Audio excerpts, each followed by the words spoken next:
এক শতাব্দীর বেশি সময় ধরে বিশ্ব রাজনীতিতে প্রভাব বিস্তারের জন্য যুক্তরাষ্ট্র যে কৌশলটি সবচাইতে বেশি ব্যবহার করেছে তা হলো রেজিম চেঞ্জ, অর্থাৎ বিদেশি সরকার পরিবর্তন। সরাসরি সামরিক হস্তক্ষেপ, গোপন অভিযান কিংবা রাজনৈতিক চাপ, সব পথেই ওয়াশিংটনের লক্ষ্য ছিল নিজের পছন্দের সরকার বসানো। জর্জ ওয়াশিংটন বিশ্ববিদ্যালয়ের রাষ্ট্রবিজ্ঞানী আলেকজান্ডার ডাউন্স তার বইয়ে লিখেছেন, 1816 থেকে 2001 সাল পর্যন্ত বিশ্বে অন্তত 120 বার বিদেশি হস্তক্ষেপে সরকার পতন ঘটেছে। এর 1/3 করেছে যুক্তরাষ্ট্র। সবশেষ সেই তালিকায় যুক্ত হল ভেনেজুয়েলা। মার্কিন অভিযানে প্রেসিডেন্ট নিকোলাস মাদুরোর আটক যুক্তরাষ্ট্রের রেজিম চেঞ্জ ইতিহাসের 36তম সংযোজন। শক্তি, আত্মবিশ্বাস আর ভয়াবহ পরিণতি। সামরিক শক্তি ও আত্মবিশ্বাসের এক অদ্ভুত মিশ্রণে যুক্তরাষ্ট্র বারবার বিভিন্ন দেশে হানা দিয়েছে, কিন্তু বাস্তবতা বলছে অধিকাংশ ক্ষেত্রেই ফলাফল হয়েছে রক্তক্ষয়ী ও বিপর্যয়কর। রাষ্ট্রবিজ্ঞানীরা এই কৌশলকে বলেন FIRC। ডাউন্সের গবেষণা অনুযায়ী লাতিন আমেরিকা ও ক্যারিবীয় অঞ্চলের প্রায় 20টি দেশে যুক্তরাষ্ট্র সরাসরি হস্তক্ষেপ করেছে। 1954 সালে শুধু গুয়াতেমালাতেই 3টি সরকার একের পর এক ক্ষমতাচ্যুত করা হয়। রেজিম চেঞ্জ নীতির সবচাইতে বড় ব্যর্থতা ইরাক ও আফগানিস্তান।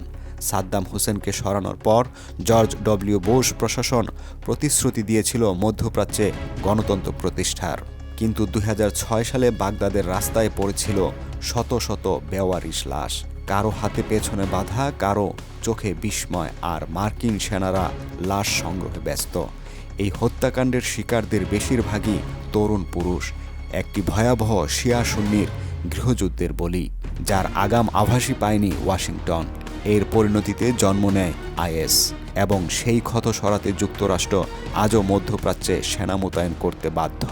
আর আফগানিস্তান, 20 বছরের যুদ্ধ, $ট্রিলিয়ন খরচ, শেষ পর্যন্ত ক্ষমতা ছেড়ে দিতে হয়েছে সেই তালেবানের হাতেই।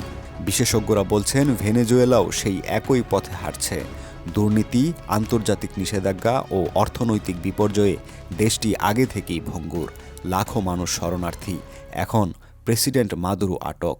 প্রশ্ন উঠছে, এরপর কি?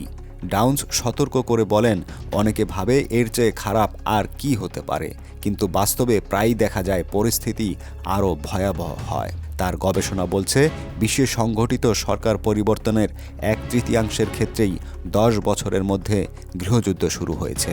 ডাউন্সের গবেষণায় উঠে এসেছে 2টি প্রধান কারণ।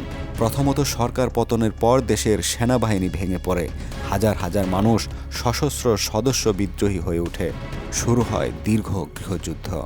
দ্বিতীয়ত, বিদেশি শক্তির বসানো নেতা জনগণ ও বিদেশি প্রভুর মা, ফলে হারান অভ্যন্তরীণ বৈধতা। ইতিহাস বলছে রেজিম চেঞ্জ কেবল তখনই সফল হয় যখন সংশ্লিষ্ট দেশে আগে থেকেই গণতন্ত্রের অভিজ্ঞতা থাকে এবং সমাজ হয় তুলনামূলকভাবে একজাতীয়, যেমন দ্বিতীয় বিশ্বযুদ্ধের পর জাপান ও জার্মান। কিন্তু ইরাক, লিবিয়া, ভেনেজুয়েলা যেখানে রয়েছে গভীর জাতিগত, রাজনৈতিক ও অর্থনৈতিক বিভাজন, সেখানে মার্কিন হস্তক্ষেপ কখনোই স্থিতিশীলতা বয়ে আনেনি। মাদুরোর পতন কি গণতন্ত্র আনবে, নাকি খুলে দেবে আরেকটি গৃহযুদ্ধের দরজা? ইতিহাস বলছে রেজিম চেঞ্জের আগুনে সবচাইতে বেশি পুড়ে সাধারণ মানুষই। বিশ্ব এখন তাকিয়ে আছে ভেনেজুয়েলার দিকে। এই দেশটি কি হবে আরেকটি ইরাক?